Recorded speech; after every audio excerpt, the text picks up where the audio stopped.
What if I told you that everything you believe about loyalty, friendship, and morality is a lie? That there are forces in human nature so dark, so ruthless, that understanding them could make you untouchable or feared beyond measure? Today, I will show you the truths no one else dares to reveal. In the quiet of your mind, there are truths you are forbidden to see. The world teaches morality, kindness, and fairness, yet these are illusions that mask the harsh realities of power. Today, we will confront the darkness that governs rulers, manipulators, and the fate of nations. This is knowledge the weak cannot bear, but you will. Power is a shadow. It exists, yet it is rarely seen, and even more rarely understood.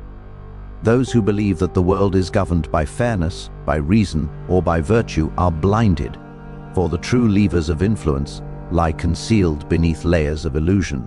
Most people see only what they are allowed to see: the surface of events, the smiles of leaders, the promises of those who claim to serve them. But beneath this veneer lies a network of forces, subtle and unrelenting, that determine who rises, who falls, and who survives.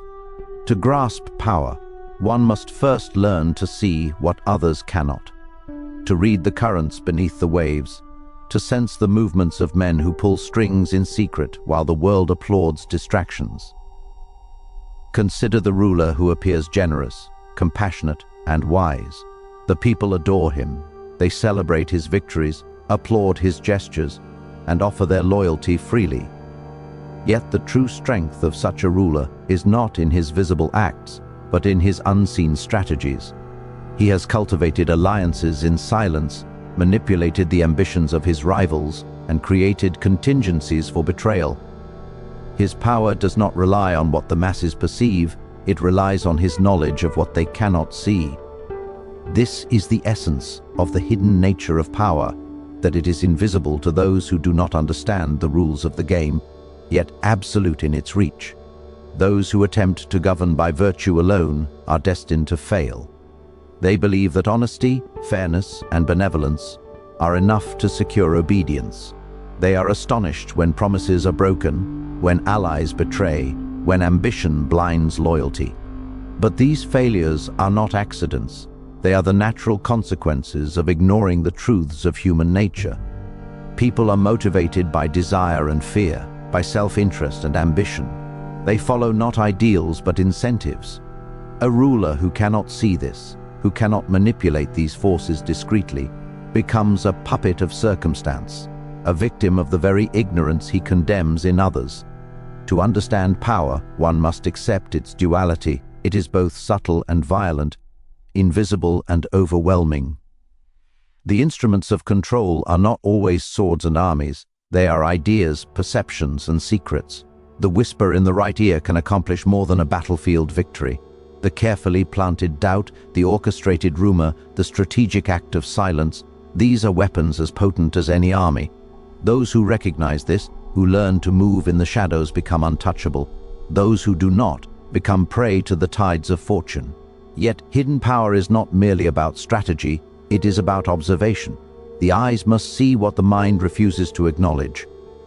You must notice the subtle cues in conversation, the hesitation in a smile, the ambition hidden behind a bow of respect.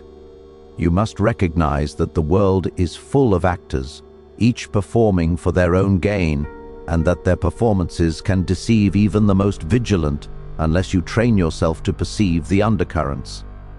The masses will admire the hand that feeds them, the leaders they celebrate, but the true master is concerned only with what lies beyond admiration, with what cannot be seen. There is also a terrifying consequence to this knowledge. Once you see the machinery of control, once you recognize how fragile appearances are, you can never unsee it. The world becomes a chessboard, and every person a piece moved by forces they do not comprehend. Most will recoil from this truth. They will turn back to the comfort of illusions. But those who embrace it find themselves armed with a clarity few possess. They see opportunities where others see obstacles, vulnerabilities where others see strength, and potential allies where others see only strangers. Power thrives in secrecy. The visible triumph is often a distraction. a stage performance meant to mask the intricate, invisible efforts that truly secure authority. Every public display, every promise, every act of generosity can be a tool or a trap. The wise ruler knows when to reveal, when to conceal, and when to manipulate perception entirely. In this way, the hidden nature of power is a weapon in itself. To control what others believe is to control what they do, without a single overt act of force. To ignore the hidden nature of power is to live as a pawn, forever at the mercy of those who understand it. To master it is to step into a domain few dare to enter, to embrace knowledge that is dangerous not because it is forbidden, but because it is illuminating. It forces one to confront the darkness in human ambition, the cruelty in desire, and the cold calculations that govern survival. Only by embracing this hidden reality can one hope to navigate the treacherous waters of influence and authority. The hidden nature of power is also a mirror. By observing it in others, you recognize it in yourself. You realize the subtle manipulations you perform in daily life, the compromises you make, the small strategies you employ to secure favor, position, or advantage. Every human is, to some degree, a master of concealment and revelation. The difference lies in awareness. Most stumble blindly, while the few who perceive the shadows can act with precision, shaping outcomes before others even understand the game is being played. In the end, understanding the hidden nature of power is not merely a skill, it is a transformation. It changes how you see loyalty, ambition, friendship, and fear. It teaches that influence is not about what is done in plain sight, but about what is orchestrated unseen. It is a discipline of patience, observation, and audacity, for only those willing to act in the shadows, who comprehend the machinery of human desire and the fragility of appearances, can claim dominion over fate. Leadership is often portrayed as a noble endeavor, a pursuit of justice, fairness, and the common good. But such portrayals are illusions. Those who step into the arena of power soon discover that the world does not reward virtue, it rewards effectiveness, decisiveness, and an unflinching willingness to confront unpleasant truths. To lead is to embrace darkness, for the most necessary acts are often those that morality condemns, that conscience hesitates to sanction, and that the masses fear to acknowledge. It is here, in this space of uncomfortable necessity, that true authority is forged. Consider the challenges any ruler faces. Decisions are seldom clear-cut. Advisors, allies, and citizens all bring conflicting interests, and yet the leader must act swiftly. Hesitation can be fatal. To delay, to weigh only what is acceptable by common morality, is to invite chaos and betrayal. There is a reason history remembers some rulers as great and others as weak. Greatness is not born of kindness, but of the courage to act where others hesitate. The dark necessities of leadership demand that one embrace these moments without flinching, to make choices that may shock, anger, or terrify, because the alternative, inaction, is far worse. It is a misconception to equate darkness with cruelty or evil. Darkness, in leadership, is pragmatism. It is the understanding that the world is not ordered according to ideals, but by force, fear, ambition, and cunning. A leader who ignores these realities is like a ship captain who denies the existence of storms. When the tempest strikes, survival is impossible. To govern effectively, one must acknowledge that moral discomfort is a small price to pay for stability, influence, and success. Sometimes, what the people label harsh or ruthless is in fact the only action capable of preserving order, protecting the realm, or securing a position from which further good may eventually be achieved. History offers countless examples. Those who have hesitated to act, who sought the approval of the masses rather than the practical outcome, often fall to rivals who act decisively. Leaders who cultivate the illusion of kindness at every turn become ensnared by those they intended to protect. Meanwhile, those who understand that authority requires occasional harshness wield it strategically, ensuring their position remains unchallenged. Such acts, though distasteful to the untrained observer, are not indulgences but necessities.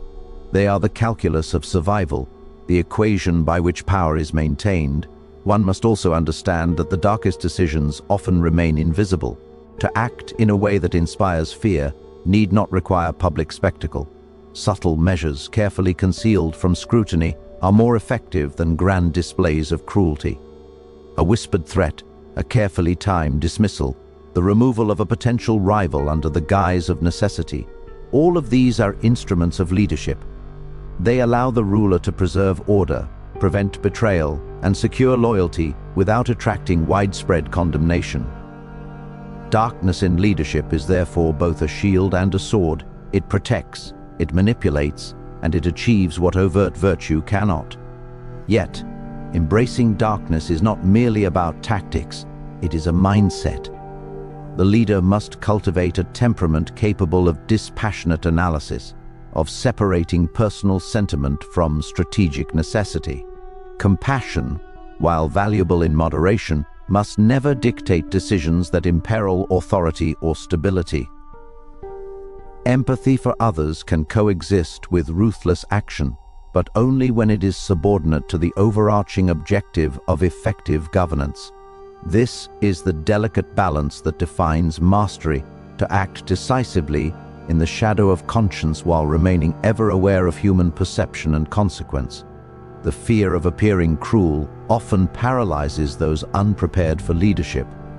They delay, they compromise, they rationalize inaction, and in doing so, they surrender their position to others who understand the dark necessities. A wise leader learns early that the world rewards decisiveness and punishes hesitation. The willingness to confront unpleasant realities, to make choices that defy conventional morality, is the hallmark of enduring authority. To be loved by all is impossible, to be feared by some is inevitable, and to navigate this tension with skill is the ultimate expression of power. Moreover, the dark necessities of leadership extend beyond the personal realm into the broader machinery of society.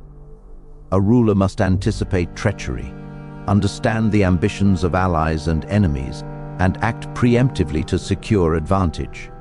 The failure to do so invites instability. Strategic cruelty, when executed with precision, can prevent larger disasters, safeguard loyal followers, and preserve the very institutions that sustain power. Leadership is therefore an exercise in foresight, calculation, and, when required, ruthlessness. Those who shrink from these responsibilities are swept aside, remembered only as cautionary tales for the indecisive. It is also important to recognize that these dark actions are not arbitrary. They are grounded in necessity and proportionality. Excessive cruelty, wielded without cause, breeds rebellion. Inaction, when courage is required, breeds vulnerability. The art of leadership lies in discerning the exact measure required in each circumstance, in calibrating action to achieve maximum effect with minimal disruption. This is not evil for its own sake. It is strategy, it is survival, it is the cold arithmetic of power. A leader who understands this, who embraces the dark necessities without hesitation, wields authority with confidence. He does not flinch at opposition. He does not seek approval for every act, and he does not confuse morality with efficacy. He understands that history favors those who act decisively, not those who act with sentimentality. He knows that moments of discomfort, of fear, of moral ambiguity are the very moments that define greatness. Loyalty is perhaps the most seductive of illusions. It is the promise whispered in the shadows, the pledge spoken with conviction, the oath that comforts a leader into believing that the hearts surrounding him are steadfast. Yet, history and human nature teach a stark truth. Loyalty is never absolute. It is conditional and it is fleeting. Those who cling to the illusion of unwavering devotion are destined to discover that betrayal often arrives from the most trusted quarters, that allies conceal ambitions, and that love for a ruler is rarely stronger than the pursuit of self-interest.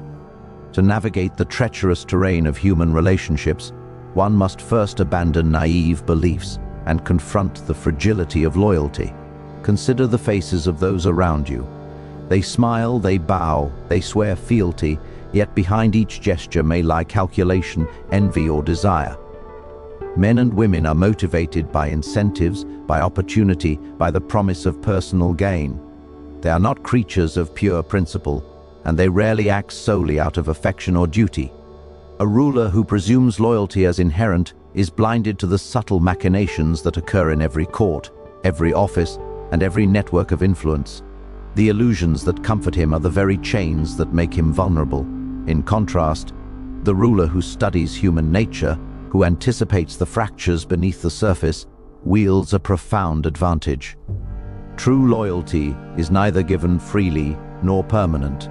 It is cultivated, maintained, and sometimes coerced.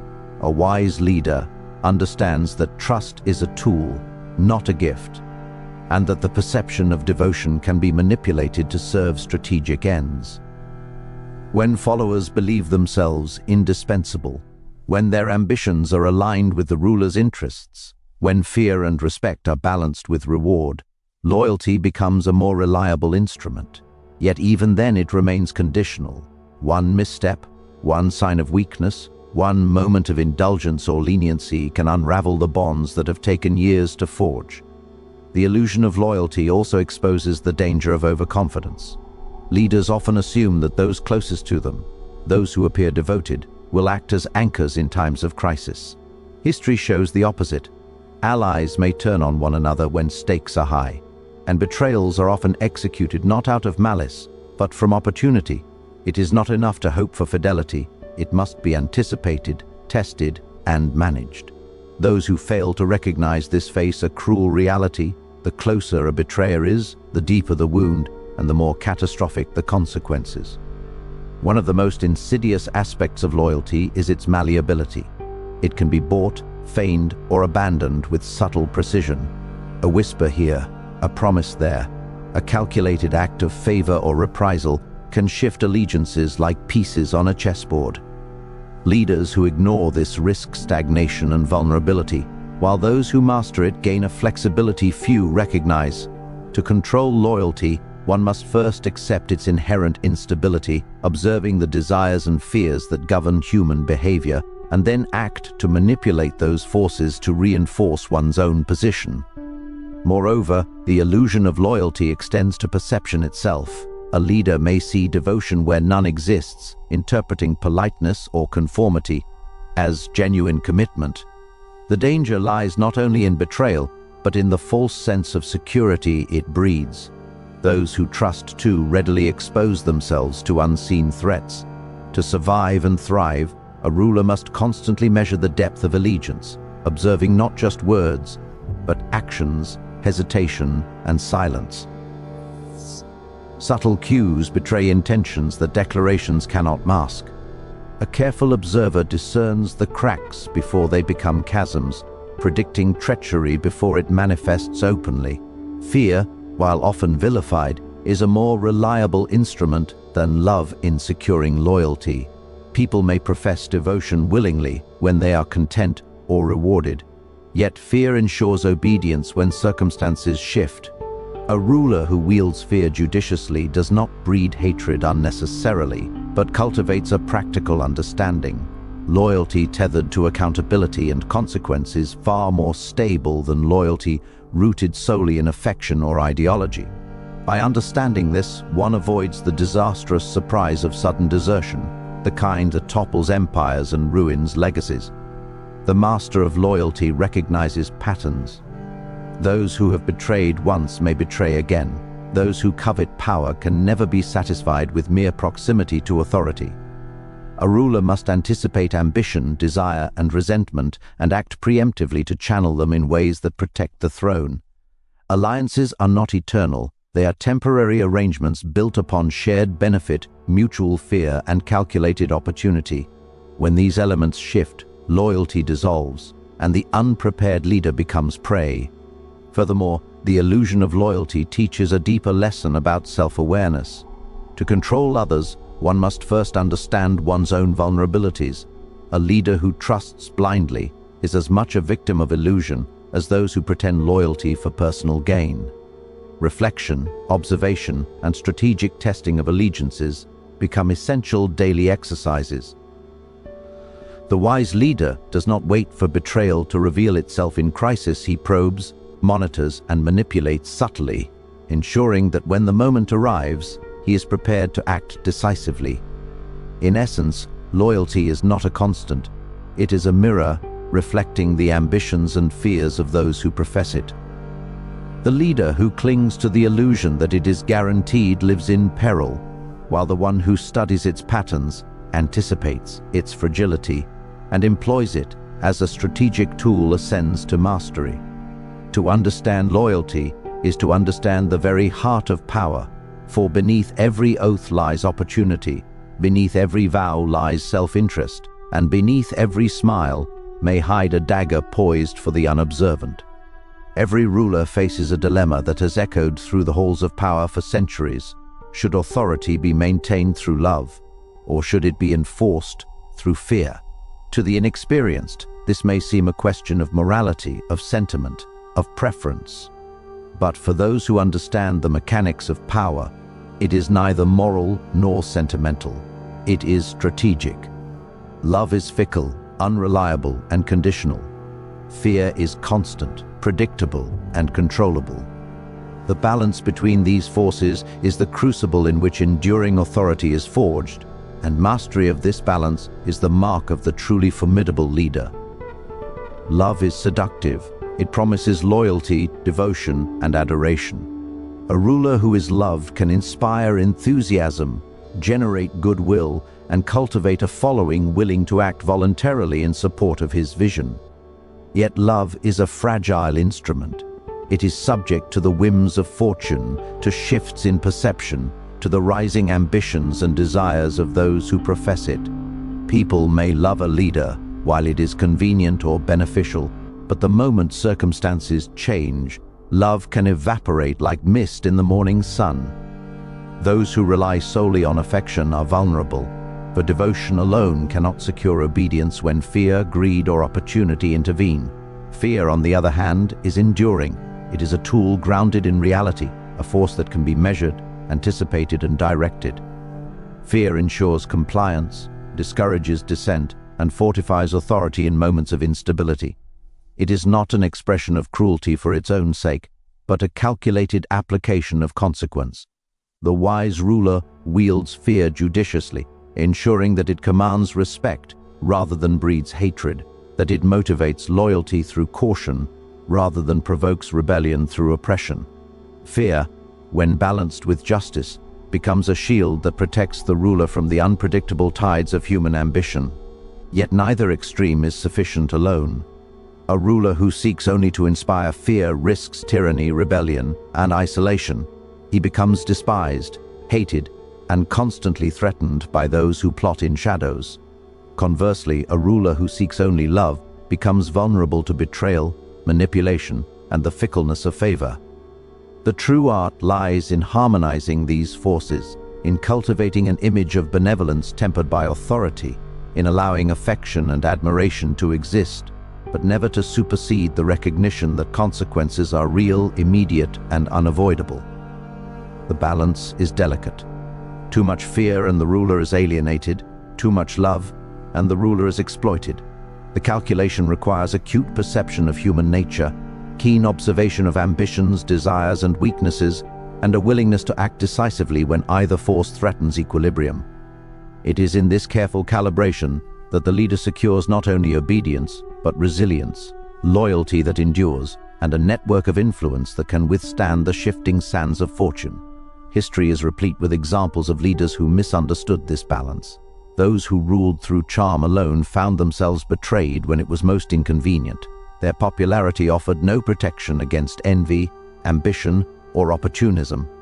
Conversely, those who ruled through terror alone often faced constant conspiracies, isolated from counsel and support, forced to maintain vigilance at every moment, their authority fragile despite appearances of strength.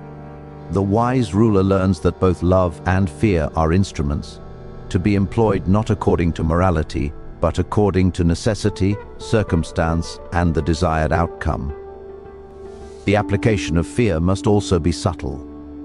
It is not the display of arbitrary cruelty that secures obedience, but the clear understanding that actions have consequences, that betrayal is punished, that ambition unchecked will meet resistance. A ruler need not inspire terror at every moment, but he must ensure that the awareness of consequence permeates the perception of all who serve or oppose him. Fear, when managed with precision, stabilizes loyalty rather than alienating it, deters treachery rather than provoking revolt, and reinforces authority without relying on constant demonstration of force. Love, while less reliable, serves its purpose in reinforcing legitimacy. People are more willing to accept the exercise of authority when it is accompanied by gestures of benevolence, moments of fairness, and recognition of merit. Affection amplifies influence by creating the illusion of voluntary compliance, masking the underlying calculations of fear and consequence. The ruler who integrates love into his strategy gains a psychological advantage, reducing resistance while maintaining control, and leveraging admiration to complement the effectiveness of fear. The interplay between these forces also shapes perception. A ruler who is feared but also respected is far more effective than one who is loved but disregarded. Those who understand this cultivate an image carefully, ensuring that even acts of kindness reinforce authority, that rewards and favors are perceived as earned rather than freely given, and that fear is never so oppressive as to provoke open defiance.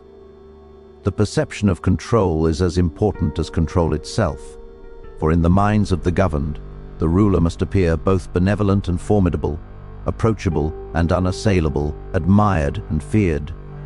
Ultimately, the mastery of fear and love is a study in human nature. It demands acute observation, strategic thinking, and a willingness to act where others hesitate. It requires detachment from sentiment, a recognition of the limitations of goodwill, and the courage to enforce consequences without hesitation. Those who achieve this balance command obedience that is both reliable and enduring, influence that persists through crisis, and a legacy that is neither ephemeral nor dependent solely on affection. The truths we have explored are uncomfortable, perhaps even terrifying. Power is hidden, lurking in the shadows where the masses cannot see. Leadership demands choices that morality may question, yet survival and influence require them. Loyalty is a fragile illusion, as fleeting as trust, as conditional as opportunity allows. And the delicate balance between fear and love dictates whether a ruler endures or collapses under the weight of his own naivety.